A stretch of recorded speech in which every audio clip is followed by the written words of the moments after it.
అమ్మా నేను ట్రిప్ నుంచి వచ్చేసా. ఎందుకు కొడతాం అమ్మా? అబ్బా ఏం ఎరగలేనా టేడుది.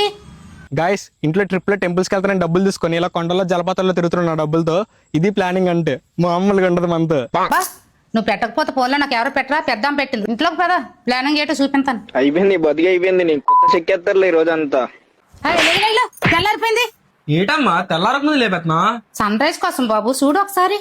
గాయస్ చూడండి టైం ఏమో 5:15 అవుతుంది. నేనైతే సన్ రైజ్ కోసం వెయిట్ చేస్తున్నా.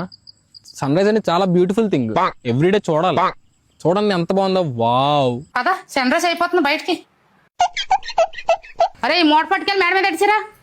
నేనే మోటార్ మోసల్లో కనిపిస్తున్నానా? అబ్బా ఇది ఏడుదిరా మరి. గైస్ జనరల్ ట్రెక్కింగ్ అంటే ఈజీ అనుకుంటారు, బట్ ఈ బ్యాగ్ నియర్లీ 30 kgs ఉంటుంది. అయినా కూడా నేను ఈజీగా ట్రెక్ చేస్తానంటే మన ఇంట్లో చేసే పనుల వల్లే. ఫోన్ వాడుతున్నా బెటర్ ఎలాగది అమ్మా తమరు చెప్పిందే చూడండి ఒకసారి. గైస్ చూడండి ఎంత ప్రశాంతంగా ఉందో. నా ఫోన్ సిగ్నల్ నిల్లు అసలు. ఇలా ఫోన్ లేని లైఫే చాలా ప్రశాంతంగా ఉంటది. ఇక్కడ నుంచి మామూలుగా ఉండదు మనతో.